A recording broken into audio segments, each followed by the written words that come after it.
Rangkaian kegiatan Komisi Pemberantasan Korupsi dalam sepekan terangkum dalam KPK 24 jam.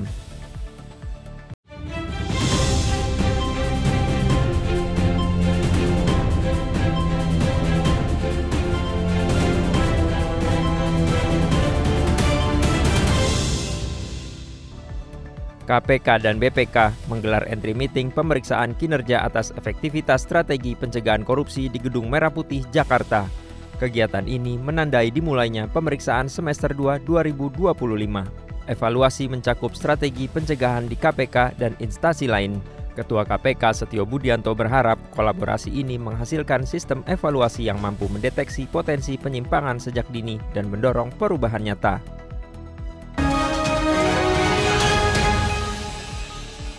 Direktorat Koordinasi dan Supervisi atau Korsub terus memperkuat pengawasan tata kelola pemerintahan daerah.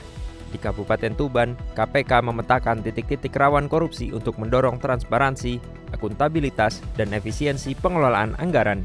Pendampingan KPK juga menindaklanjuti sejumlah temuan sebelumnya, termasuk kasus dana hibah di Jawa Timur yang melibatkan anggota DPRD Tuban sebagai bentuk komitmen memperkuat sistem agar berpihak pada kepentingan publik.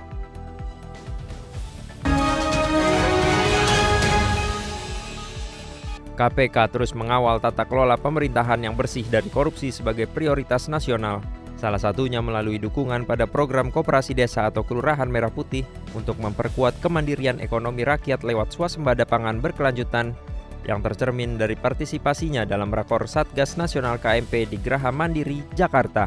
Kehadiran KPK dalam forum ini menjadi wujud nyata untuk memastikan seluruh kementerian atau lembaga berjalan dalam satu visi yang selaras dan akuntabel.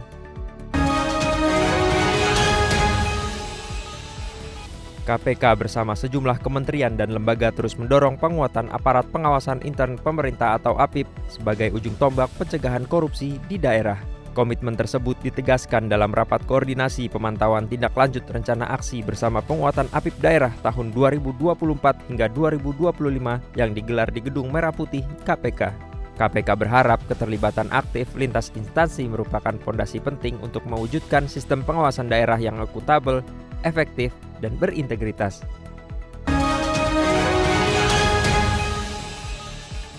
KPK menggelar konferensi pers capaian kinerja semester 1 tahun 2025 di Gedung Juang Merah Putih KPK.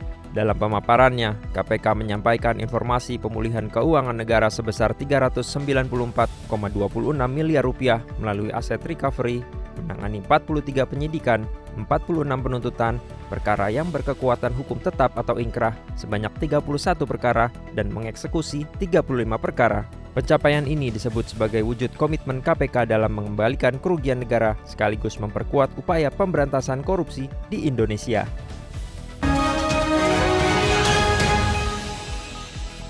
KPK menggelar rapat koordinasi pencegahan korupsi bersama seluruh pemerintah daerah seprovinsi Sulawesi Tengah yang berlangsung di Gedung Merah Putih KPK. KPK bersama pemerintah daerah seprovinsi Sulawesi Tengah menyepakati 5 komitmen utama dalam upaya pemberantasan korupsi secara berkelanjutan.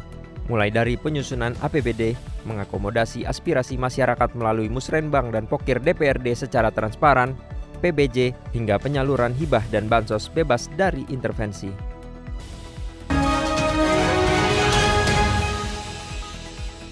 KPK menahan 2 tersangka dalam kasus pengadaan lahan di sekitar Jalan Tol Trans Sumatera atau JTTS tahun anggaran 2018 hingga 2020.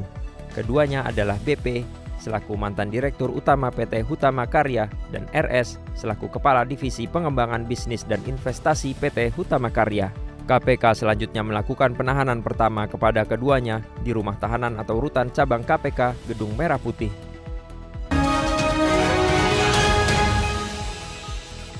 Pada pekan yang sama, KPK juga melakukan rapat koordinasi bersama dengan pemerintah daerah wilayah seprovinsi Sulawesi Barat. KPK bersama pemerintah daerah seprovinsi Sulawesi Barat menyepakati beberapa hal, di antaranya bahwa inspektorat perlu berperan aktif dalam memastikan data dan dokumen terupload sesuai jadwal. Kegiatan ditutup dengan penandatanganan komitmen pencegahan korupsi oleh Gubernur Sulawesi Barat dan 7 bupati serta Ketua DPRD Provinsi Sulawesi Barat serta Ketua DPRD masing-masing Kabupaten se-Sulawesi Barat.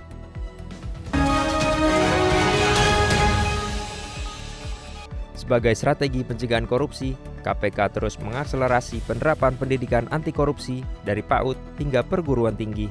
Ketua KPK Setio Budianto menegaskan, integrasi pendidikan anti korupsi dalam kurikulum formal bertujuan membentuk generasi beretika dan menjadi agen penyebar semangat anti korupsi di seluruh Indonesia.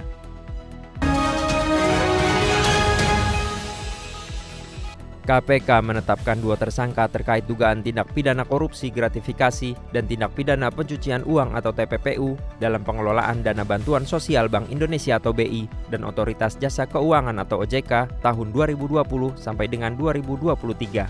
Kedua tersangka yaitu HG dan ST selaku anggota Komisi 11 DPR RI periode 2019 hingga 2024.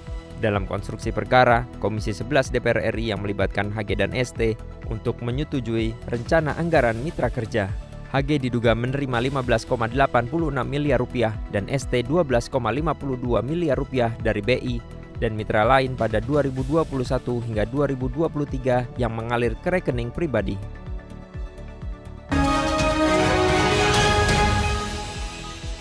KPK terus menggencarkan kolaborasi dengan berbagai elemen masyarakat, salah satunya melalui bimbingan teknis yang bertajuk Dari Pemuda untuk Negeri Berantas Korupsi Tanpa Henti bersama spesialisasi mahasiswa anti korupsi atau SIMAK Institut Setiami di Gedung Pusat Edukasi Anti Korupsi. PLT Direktur Pembinaan Peran Serta Masyarakat KPK Rino Harino menekankan potensi besar pemuda Indonesia dalam pencegahan korupsi dengan mengubah sistem agar bebas celah korupsi. KPK menyambut baik inisiatif mahasiswa SIMAK dan berharap mereka menjadi agen perubahan di lingkungan masing-masing, bahkan penyuluh anti korupsi.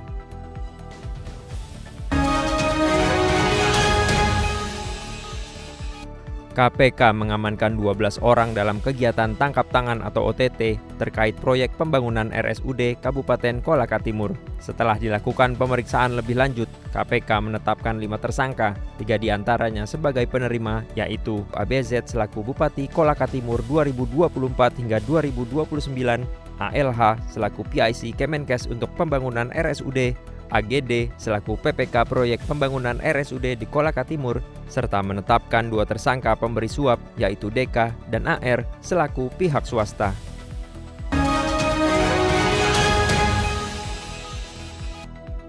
Demikian kegiatan Komisi Pemberantasan Korupsi pada pekan pertama Agustus tahun 2025 yang terangkum dalam KPK 24 jam. Dapatkan informasi selengkapnya melalui website kpk.go.id. Salam anti korupsi.